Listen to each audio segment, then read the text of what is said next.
দেখুন এই 2-3টা লোক আছে যাদের কেউ পাত্তা দেয় না। মালদায় ওদের একজন কি আছে প্রেসিডেন্ট আছে, মানে ডায়লগ মারে, 2টো সিটি হেরে গেছে, পার্লামেন্টে লোকে ভোট দেয়নি। এরাই হচ্ছে টিএমসির নেতা। যত রাস্তার লোক গুন্ডা মস্তান সে টিএমসির নেতা। তো সে নেতা যদি এরকমই হয়, সে নেতা কেমন কাউন্সিলর ত্রিপুরার ব্যবসায়ীকে তুলে নিয়ে গিয়ে মার্ডার করা হচ্ছে, লুট করা হচ্ছে, সে হচ্ছে কাউন্সিলর, তাকে পুলিশ ধরছে। দিনে 2বার ব্যবহার করো স্টপেজ ক্রিম আর নিজেকে রাখো evergreen. কেয়াশেড aroma therapy stoppage cream, আর খুঁজে পাও নতুন আমিকে। মালের যে চেয়ারম্যান মিউনিসিপ্যালিটির 120 কোটি টাকা ঘাপলা করেছে, যখন কেস হচ্ছে তখন তাকে সাসপেন্ড করছে, সব জানে।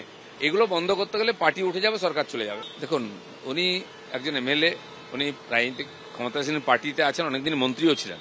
ওনার ভেবেচিন্তে কথা বলা উচিত। যদি গন্ডগোল থাকে তাকে সমাধান করার দায়িত্ব ওনার আছে। ফালতু লোকের মতো রাস্তায় দাঁড়িয়ে স্টেটমেন্ট দেওয়াটা এটা শোভা পায় না। পাবলিকও মরছে, তাহলে ডাক্তাররা সুরক্ষিত থাকবে কেন?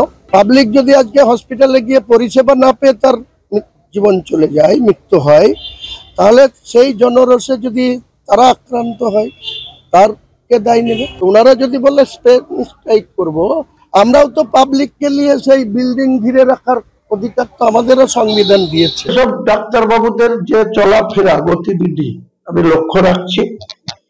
বহরমপুর মেডিকেল কলেজে কি হয় আর ওই জুনিয়র ডাক্তারদের যে কি চলাফেরা, তারা যেসব সরকারি বিল্ডিং এর থেকে সরকারের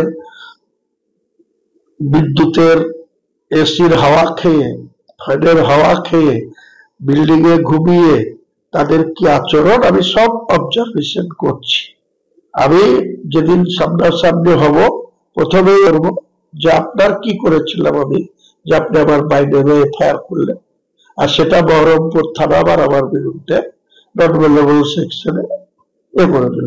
আমি জামিন নিইনি, জামিন দেবও না, আমাকে অ্যারেস্ট করুক, জেলে ঢুকিয়ে দেন, জেল খেটে বেড়াবো যেদিন, সেদিন বহরমপুর মেডিকেল কলেজে 50,000 লোক নিয়ে যাবো, একা হুমায়ুন কবির, দলকে ভাঙাবো না।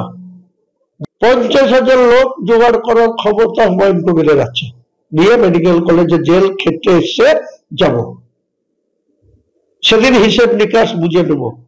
ওই বহরমপুর মেডিকেল কলেজের যারা কর্ণধার, যারা বসে আছে, যারা এত আইএমএ অ্যাসোসিয়েশন দেখাচ্ছে। আজকে বলা হচ্ছে, আজকে একজন বিধায়ক এসে বলছেন বহরমপুরে তিনি নাকি 50,000 লোক নিয়ে বহরমপুর মেডিকেল কলেজে হামলা চালাবেন। এগুলো প্রকাশ্যে চলছে।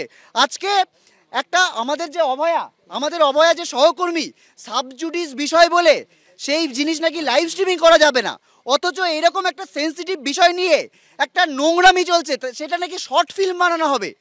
শর্ট ফিল্মের পোস্টার পড়ছে, তাদেরকেও নাকি শাসক দল থেকে বের করে দেওয়া হচ্ছে, এবং তারপরেও তারা আবার প্রকাশ্যে স্টেটমেন্ট দিচ্ছে যে বের করে দেওয়া হোক, তারপরেও আমরা নাকি মহালয়ার দিন তারা নাকি শর্ট ফিল্ম বের করবে।